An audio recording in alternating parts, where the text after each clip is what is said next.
SLT within online learning සහ online working සඳහා ඇදහිය නොහැකි data දීමනා GB 30ක් රුපියල් 195යි GB 100ක් රුපියල් 490යි අඩුම මිලට වැඩිම data SLT වෙතින්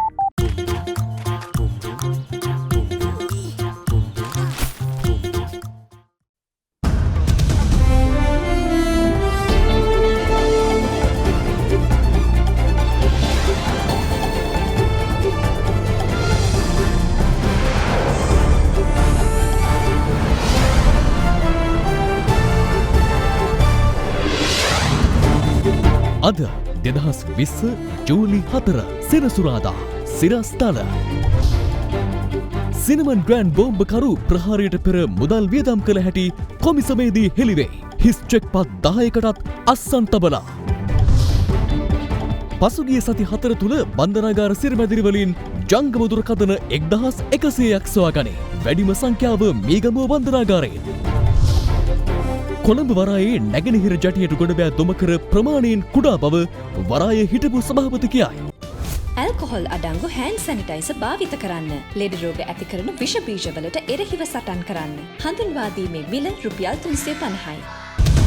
From Ada Derana, this is Ada Derana Prime Time with Dilka Saman Mali and Kalindu Karuna Ratna. Live from Studio 24 in Colombo.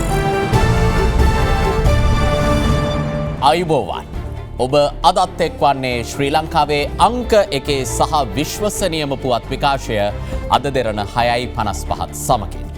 Esala පුරපසළොස්වක පොහෝ දිනය අදයි. ඇදිරි නීතිය සම්පූර්ණයෙන්ම ඉවත් කිරීම හේතුවෙන් 3 මාසකට පසු දිවයින පුරා වෙහෙර විහාරස්ථානවල සැදැහැවතුන් අද පෙහෙවස් සමාදන් වුණා. තුසිත දෙව්ලොව විසූ බෝසතුන් වහන්සේ පස්මහ බැලුම් බැලීමෙන් අනතුරුව මහාමායා දේවියගේ කුස පිළිසිඳ ගැනීම, සිදුහත් කුමරුගේ මහා බිනිෂ්ක්‍රමණය, පස්වක තවුසන් අරබයා ප්‍රථම ධර්මදේශනාව පැවැත්වීම ඇතුළු ශාසනික සිදුවීම් කිහිපයක් හේතුවෙන් ඇසළ පොහොය බෞද්ධයින්ට වැදගත් වනවා. එමෙන්ම භික්ෂුන් වහන්සේ වස් එළඹීම අරඹන්නේද ඇසළ පොහෝ දිනයේදී. ඇසළ පොහොය නිමිති කර ගනිමින් දිවයින පුරා බෞද්ධයින් අද වෙහෙර විහාරස්ථානවලට රැස්ව ආමිස හා ප්‍රතිපත්ති පූජාවල නිරත වුණා. COVID-19 වසංගත තත්ත්වය පාලනය සඳහා පැන වූ ඇඳිරි නීතිය සම්පූර්ණයෙන්ම ඉවත් කිරීමත් සමග මාස 3කට පසු දිවයින පුරා විහාරස්ථානවල සැදැහැවතුන් පෙහෙවස් සමාදන්ව සිටිනු අද දක්නට ලැබුණා.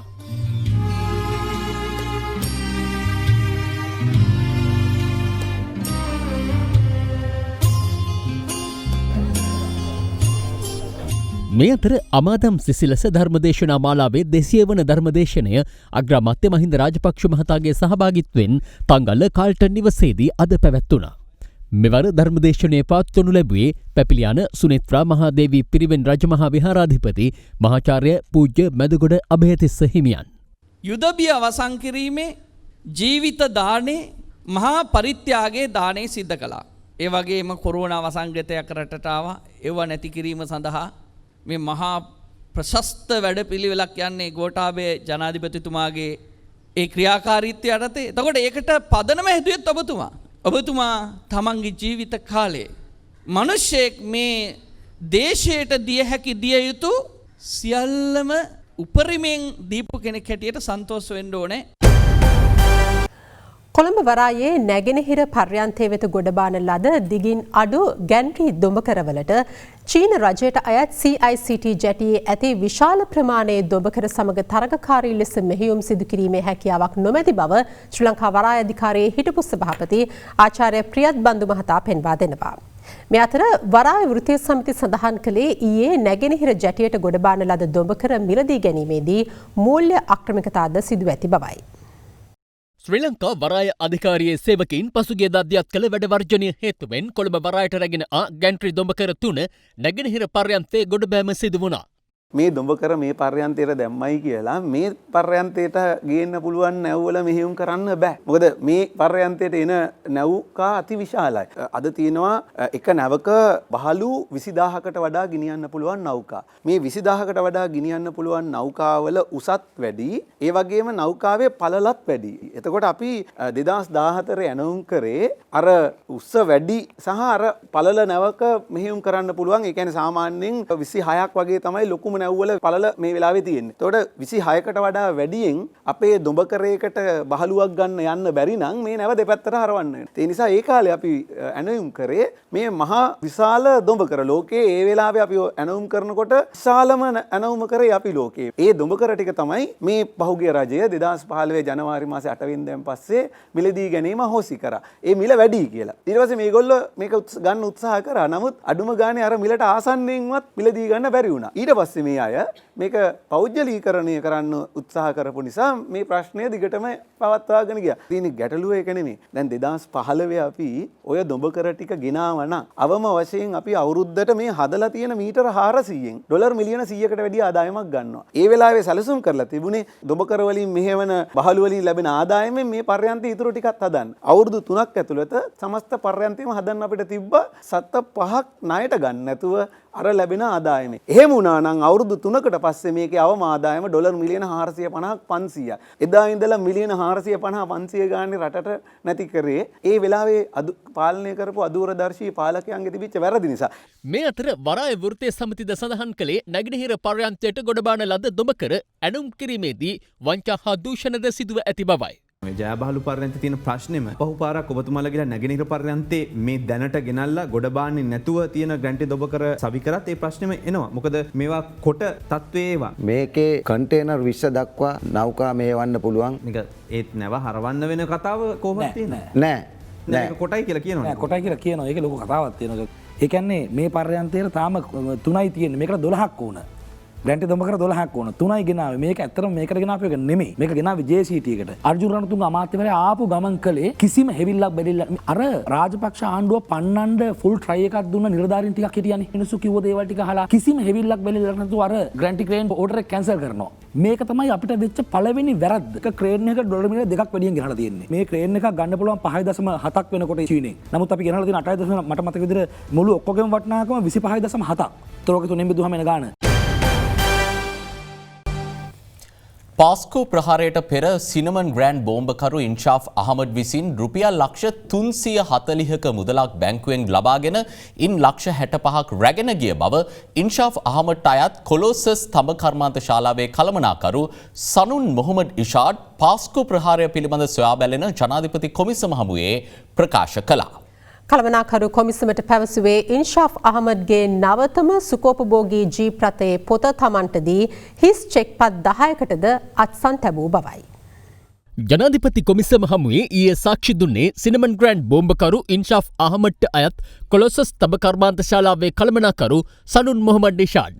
කොලොසස් කර්මාන්ත ශාලාවේ මෙරට සේවකයන් 30 දෙනෙක්, ඉන්දියානු ජාතිකයන් 20ක්, නේපාල සහ බංග්ලාදේශ ජාතිකයන්ද සේවය කළ බව ඔහු මෙහිදී ප්‍රකාශ කළා. කළමනාකාරවරයා පැවසුවේ කොලොසස් සමාගමේ නිෂ්පාදිත තඹබට වැඩි වශයෙන් ඉන්දියාවට අපනයනය කරන බවත් 2012 සිට 2019 දක්වා කාලය තුළ ටොන් 20 බැගින් වූ බහලුම් 370ක් අපනයනය කළ බවයි. විදේශිකයන් සඳහා වීසා ලබා ගැනීම සිදුවන්නේ කෙසේදයි කොමිසම විමසූ අවස්ථාවේ කළමනාකාරවරයා පැවසුවේ එය වාණිජ්‍ය අමාත්‍යාංශය හරහා අවසරය ගෙන සිදුවන බවයි. ඉන්ෂාෆ් ප්‍රහාරයට පෙර මිලදීගත් ලෑන්ඩ් ක්‍රූසර් වර්ගයේ නවතම ජීප් රථයක් අප්‍රේල් 18 වනදා තමන් දුටු බව කළමනාකාරවරයා සඳහන් කළා. එමෙන්ම මීට වසර 3කට පෙර සිය ප්‍රධාන කාර්යාලයේ සාකච්ඡා පවත්වන කාමරයේ ඉන්ෂාෆ් ඉල්හාම් යන සහෝදරයන් දෙදෙනා ට්‍රොපිකල් ඉන් ලැගුම්හලේ බෝම්බේ පිපිර වූ ජමිල් සමග අරබි භාෂාව අධ්‍යයනය කළ බවද ඔහු මෙහිදී ප්‍රකාශ කළා. 2019 අප්‍රේල් 17 වනදා පසුර 1:30ට සිය කාර්යාලයට පැමිණි ඉන්ෂාෆ් රුපියල් මිලියන 34ක මුදලක් ලියූ චෙක් පතක් ලබා දී එය මුදල් කරගෙන එන ලෙස තමන්ට දැන්වූ බව කළමනාකාරවරයා කොමිසම හමුවේ ප්‍රකාශ කළා. එම මුදලින් රුපියල් ලක්ෂ 54ක් සහෝදර ඉෆ්ලාල් අහමඩ්ගේ බැංකු ගිණුමටද ඉන්ෂාෆ්ගේ ගිණුමට රුපියල් මිලියන 27.5ක්ද ඉතිරි රුපියල් ලක්ෂ 11ක් සේප්පුවේද දමනු ලැබුවා. කළමනාකරු පැවසුවේ පසුදිනේ නැවතත් රුපියල් ලක්ෂ 54ක චෙක් පතක් ලියා දුන් බවයි. එදිනම තිරෝදරතයකින් කාර්යාලයට පැමිණි ඉන්ෂාෆ් සතුව තිබූ පිටේ බැඳගෙන යන ආකාරයේ බෑගයකට මුදල් පෙරවූ බවත් එහිදී කහපාට කලිසමක් සහ කැප් එකක් බෑගේ තිබූ බව සාක්ෂිකරු සඳහන් කළා. අනතුරුව අප්‍රේල් මාස 18 වනදා රාත්‍රී 7-8 අතර කාලය තුල ඉන්ෂාෆ් නැවත සිය සුඛෝපභෝගී ජීප් රථයෙන් කාර්යාලයට පැමිණ තමන්ට රුපියල් ලක්ෂ 65ක මුදලක් ජීප් රථයේ පිටුපස තබන ලෙස ප්‍රකාශ කළ බව සාක්ෂිකරු කොමිසම හමුවේ පැවසුවා. කළමනාකරු පැවසුවේ හිස් චෙක්පත් 10කට අත්සන් තබා නව ජීප් රථයේ පොත සහ ලියකියවිලිද තමන්ට දී ඉන්ෂාෆ් ජීප් රථයෙන් තනිවම පිටව ගිය බවයි.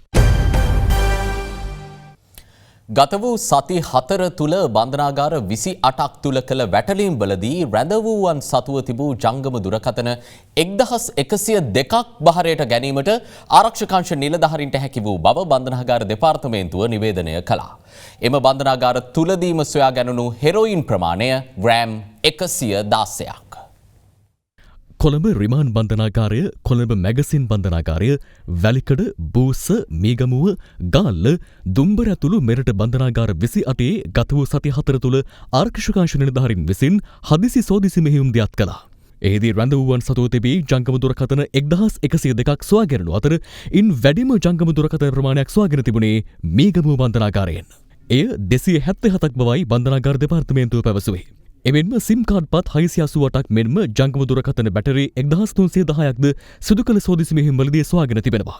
කොළඹ රිමාන් බන්ධනාගාරය, කොළඹ මැගසින් බන්ධනාගාරය, මීගමුව සහ දුම්බර යන බන්ධනාගාරවලින් සොයාගෙන තිබූ ජංගම දුරකථන හැන්ඩ් ෆ්‍රී ගණන 77ක්.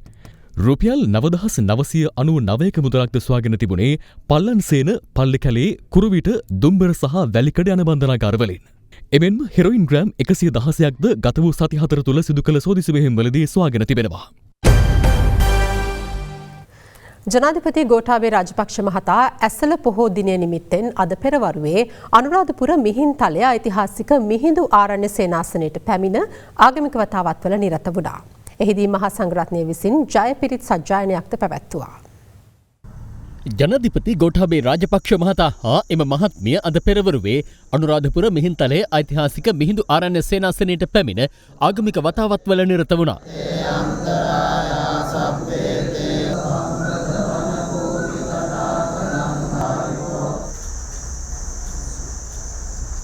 එහිදී සෑම් මහානිකායේ ශ්‍රී රෝහණ පාර්ශවයේ වනවාසී සංඝ සභාවේ ප්‍රධාන සංඝනායක පූජ්‍ය ගල්පාත සුමන හිමියන් බැහැදක ආශිර්වාද ලබා ගත්තා. අනතුරුව ජනාධිපතිවරයා ආරණ්‍ය සේනාසන භූමියේ නිරීක්ෂණ චාරිකාවක නිරත වූ අතර එහි පැමිණ සිටි බැතිමතුන් සමග සුහද පිළිසඳරකද නිරත වුණා.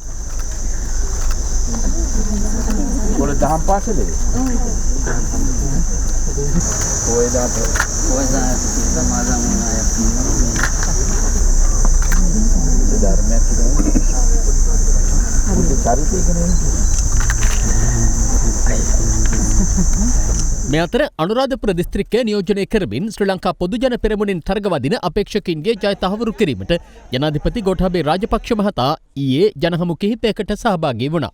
අනුරාධපුර කඩපනහ අසල ඊයේ රාත්‍රියේ සංවිධානය කර තිබූ ජනහමුවට ජනාධිපතිවරයා සහභාගී වුණේ ශ්‍රී ලංකා පොදුජන පෙරමුණේ අපේක්ෂක උද්දික ප්‍රේමරත්න මහතාගේ ජය තහවුරු කිරීම වෙනුවෙන්.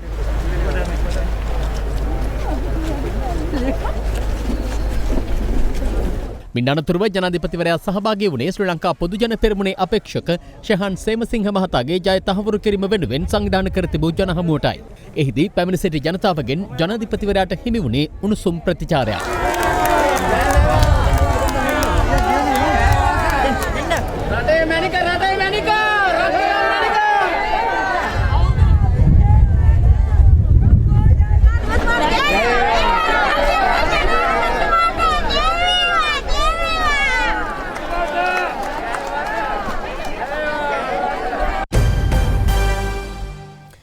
දකුණු පළාතේ තරුණ තරුණියන් දහස් ගණනක් ඉලක්ක කරගනිමින් නව ව්‍යාපෘති රැසක් ක්‍රියාත්මක කර ඇතැයි අග්‍රාමාත්‍ය මහින්ද රාජපක්ෂ මහතා පවසනවා. ඔහු මේ බව ප්‍රකාශ කළේ හම්බන්තොට කුඩාවැල්ල ප්‍රදේශයේ පැවති ජනහමුවක් අමතමින්.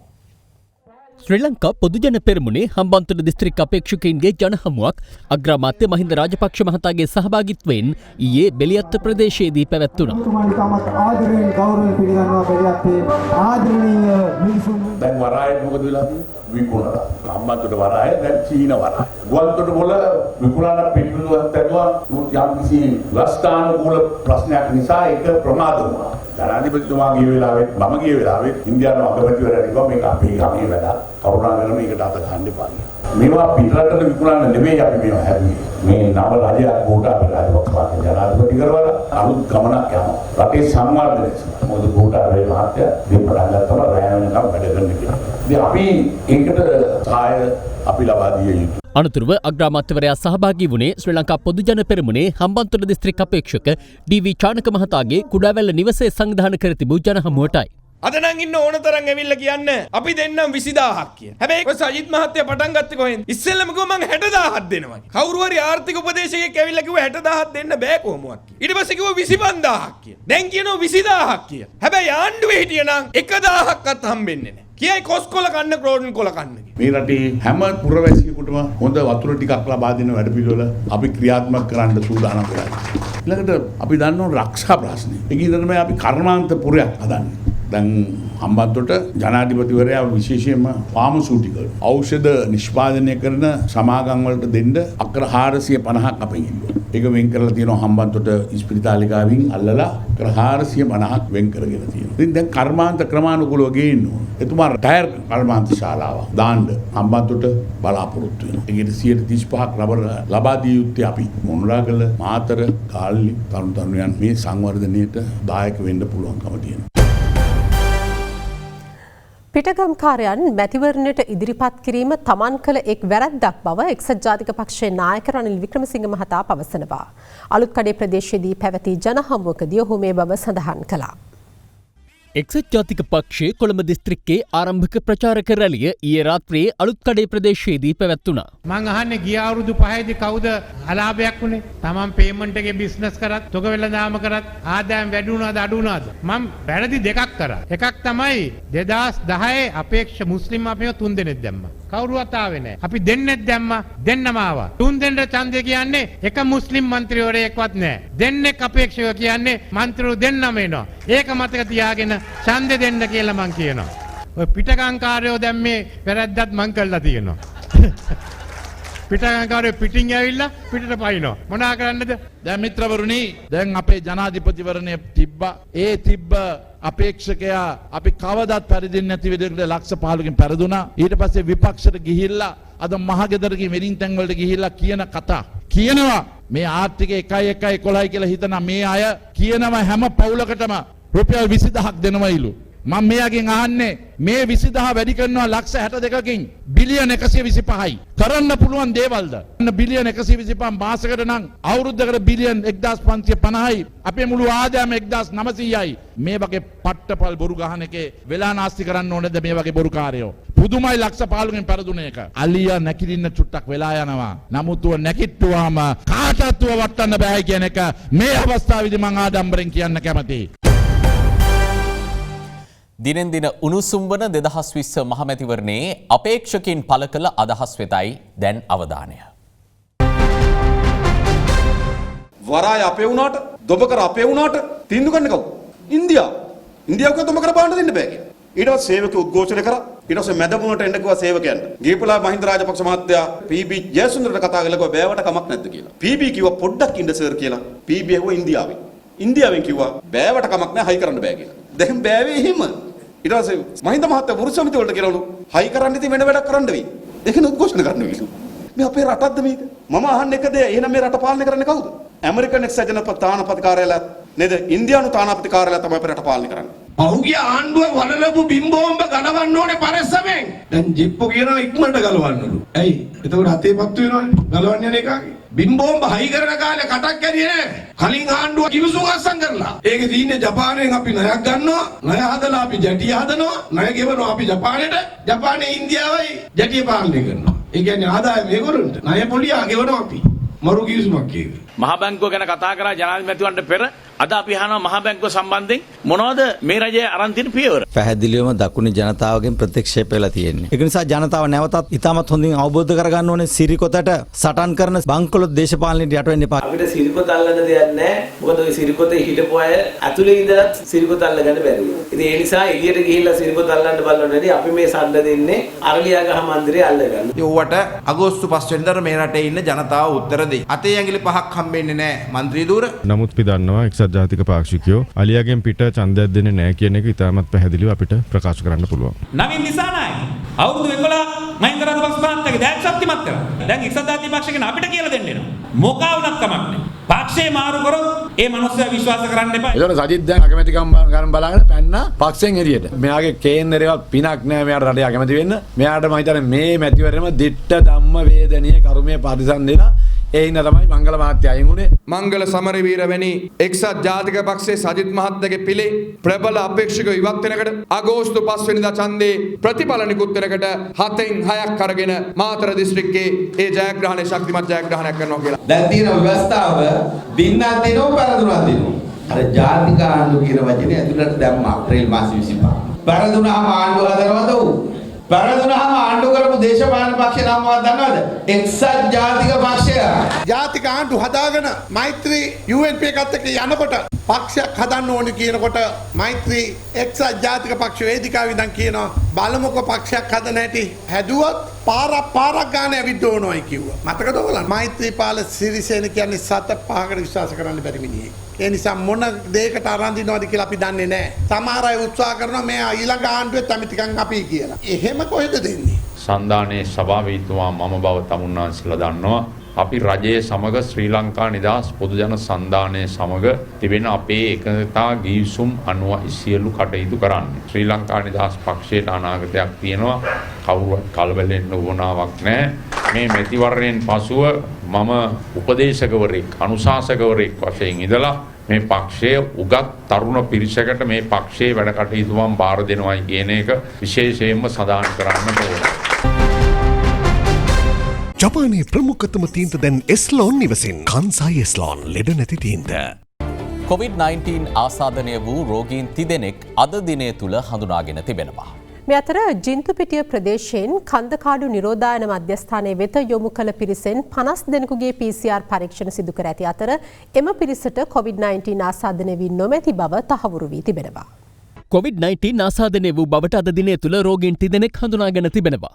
ඉන් එක් අයෙක් බංග්ලාදේශයේ සිට මෙරටට පැමිණ නිරෝධායනය වෙමින් සිටි අයෙක් වන අතර අනෙක් දෙදෙනා කටාර් රාජ්‍යයේ සිට මෙරටට පැමිණ නිරෝධායනය වෙමින් සිටි අයයි. ඊයේ දිනේ තුළද COVID-19 ආසාදිත රෝගීන් තිදෙනෙකු හඳුනාගත් අතර ඔවුන් සියලු දෙනා විදේශයන්හි සිට මෙරටට පැමිණ මධ්‍යස්ථානවල නිරෝධායනය වෙමින් සිටි අයයි. මේ අතර ශ්‍රී ලංකාවට පැමිණීමට නොහැකිව විදේශ රටවල රැඳී සිටි එක්සත් අරාබි එමිරාජ්‍යයේ 7 දෙනෙක්ද කටාර් රාජ්‍යයේ සිටි 10 දෙනෙක්ද අද දිවයිනට පැමිණ තිබෙනවා. ඔවුන් සියලු දෙනා කටුනායක ගොන්තොටුපළේදීම PCR පරීක්ෂණ සඳහා යොමු කරනු අතර මේ වන විට නිරෝධායන මධ්‍යස්ථාන කරා යොමු කර තිබෙනවා. මේ අතර ගෙවී ගිය පැය 24 තුළ COVID-19 ආසාදනය වී සිට සුවය ලැබූ 22ක් රෝහල් වලින් පිටව ගොස් තිබෙනවා. ඒ අතර නාවික හමුදා සමාජිකයින් දෙදෙනෙකුද වෙනවා. ඒ අනුව COVID-19 ආසාදනය වී සිටි නාවික හමුදා සමාජිකයින් 904 දෙනාගෙන් 879 දෙනෙකු මේ වන විට පූර්ණ සුවය ලබා රෝහල් වලින් පිටව ගොස් ඇති අතර තවදුරටත් ප්‍රතිකාර ලබන්නේ නාවික හමුදා සමාජිකයින් 25 දෙනෙකු පමණයි. මේ වන විට මෙරටින් වාර්තා වන සමස්ත COVID-19 ආසාදිතයින් සංඛ්‍යාව 2072 දක්වා ඉහළ ගොස් තිබෙනවා. ඉන් ආසාදිතයින් 1885ක් පූර්ණ සුවය ලබා රෝහල් වලින් පිටව ගොස් ඇති අතර තවදුරටත් ප්‍රතිකාර ලබන්නේ පුද්ගලින් 176 දෙනෙකු පමණයි.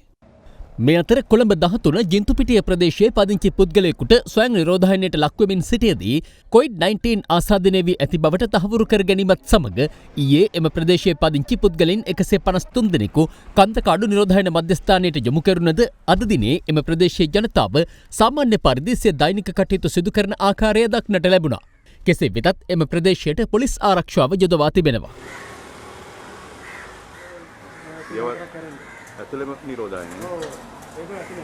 ඒ අතර COVID-19 හේතුවෙන් වසා දමා තිබූ ග්‍රහලෝකාගාරය යළි ජූලි මාස 7 වනදා විවෘත වනවා. දැන් තවත් පුවත් කිහිපයක්. ඔරූපතන ප්‍රදේශයේ පිහිටි යතුරුපැදිය අලුත්වැඩියා කරන ස්ථානයකට ඊයේ පස්වරුවේ පැමිණි පියපුතු දෙදෙනෙකු සිය යතුරුපැදිය අලුත්වැඩියා කටයුත්තට අදාළ මුදල ගෙවීම පැහැර හරිමින් කඩහිමියාට පහර දෙන ආකාරය අසල තිබූ ආරක්ෂක කැමරාවක මෙලෙස සටහන්ව තිබුණා. එම අවස්ථාවේදී සිද්ධිය සමතයකට පත් කිරීමට පැමිණි සිවිල් ඇඳුමින් සැරසී සිටි පොලිස් නිලධාරියෙකුටද අදාළ පිරිස පහර දීමට තත්කර ඇති අතර අනතුරුව එහි පැමිණි හොරෝපතන පොලිසිය සැකකරුවන් දෙදෙනා අත්අඩංගුවට ගත්තා. ජාතික ජනබලවේගයට අයත් රන්න විගමුව ප්‍රදේශයේ ස්ථාපිත කර තිබූ මැතිවරණ කාර්යාලයකට අද අලුයම කිසියම් පිරිසක් විසින් අලාභහානි සිදු කර තිබෙනවා. වසර දෙකහමාරක් තිස්සේ වසා දමා තිබූ මහියංගනයේ උළු කර්මාන්ත ශාලාවේ වැඩ කටයුතු අමාත්‍ය විමල් වීරවංශ මහතාගේ ප්‍රධානත්වයෙන් අද යලි ආරම්භ කෙරුණා. ඒ අනුව අද සිට එම කර්මාන්ත ශාලාව තුළ උළු ගඩොල් සහ ටයිල් නිපදවීම සිදුවනු ඇති. 2011 ලෝක කුසලාන අවසන් මහා තරගය ශ්‍රී ලංකාව පාවා දුන් බවට කළ ප්‍රකාශය සම්බන්ධයෙන් සිදු කළ විමර්ශන සාක්ෂි නොමැති බව පවසමින් නතර කිරීම පිළිබඳව පරීක්ෂණයක් ආරම්භ කරන්නයි තමා ජනාධිපතිවරයාගෙන් ඉල්ලීමක් කරන බව හිටපු ක්‍රීඩා අමාත්‍ය මහින්දානන්ද අලුත්ගමගේ මහතා පවසනවා. ඔහු මේ බව සඳහන් කළේ ඊයේ නාවලපිටියේදී පැවති මාධ්‍ය හමුවකදී. මම දන්නේ පොලිසිය ඒකකය ශ්‍රී ලංකා කණ්ඩායමේ නායකයාටත් මහේල ජයවර්ධනටත් කුමාර සංගක්කාර මහත්මයාටත් කැඳෙව්වේ මොන පදනමක් ඇතුවද කියලා. මගෙන් කට උත්තර ගත්ත පොලිස් විමර්ශන ඒකකය. පොලිස් විමර්ශන ඒකකයේ ප්‍රධානියා මට කියන්නේ මේ පනතෙන් මේ පරීක්ෂණය තියන්න බෑයි කියලා. මොකද ක්‍රීඩා තනකපාවා දීමේ පනත සම්මත වුණේ 2019. මේ සිද්ධ වුණේ 2011. ඒතර පොලිසිය වැරදි පරීක්ෂණයක් ආරම්භ කරලා පොලිසිය හිර කරගත්තාම පරීක්ෂණයට තොරතුරු නැහැ පරීක්ෂණය අවසන් කරන්න කියලා කියන්න බෑ. මොකද මේ පොලිසිය අද වෙනකොට ඒවකට ක්‍රිකට් පාලකෙන්න පොඩි ලේකම්ගෙන් කට උත්තරයක් ගත්තද? සභාපති කට උත්තරයක් ගත්තද? ඒ වගේම විධායක නිලධාරීන් කට උත්තරයක් ගත්තද? ඒ තරඟාවලියට සම්බන්ධ කිසි කෙනෙක්ගෙන් කට උත්තරයක් ගන්න. නමුත් මේක විමර්ශනය කළ යුත්තේ ජාත්‍යන්තර ක්‍රිකට් කවුන්සිලය විසින්. මේ පිළිබඳ පූර්ණ පරීක්ෂණයක් පවත්වන මම ජනාධිපතිතුමාගෙන් ඉල්ලීමක් කරා. මේ අතර හිටපු ක්‍රීඩා ඇමති මහින්දානන්ද මහතාගේ මෙම ප්‍රකාශ සම්බන්ධයෙන් සහ විමර්ශන සම්බන්ධයෙන් හිටපු ක්‍රිකට් නායක අර්ජුන රණතුංග මහතා මෙලෙස අදහස් පළ කළා. එහෙමනම් කණ්ඩායම හිටපුවා විතරක් නෙමෙයි ගෙන හැම දෙනාගෙම මහින්දානන්ද ඇමතිතුමා සමාව ගන්න ඕනේ. කරපු චෝදනාව පදනම් විරහිතයි කියලා තමයි මේ කමිටුව කියන්නේ. ක්‍රීඩා පනතේ 13 වෙනි වගන්ති අනුව බොරු සාක්ෂි ඉදිරිපත් කිරීම, සාවද්‍ය තොරතුරු සැපයීම කියන චෝදනාව මත හිටපු ඇමතිවරයාට එරෙහිව නීතිය ක්‍රියාත්මක කළ යුතුයි. මේ චෝදනාව මත රුපියල් ලක්ෂයකට එහා ගිය දඩයක් හෝ අවුරුදු 3ක හිරදඬුවමක් නියම කරන්න පුළුවන්. එසමගින් අපගේ ප්‍රධාන පුවත් විකාශය නිමවට පත් වෙනවා. සුවදායි රාත්‍රිය.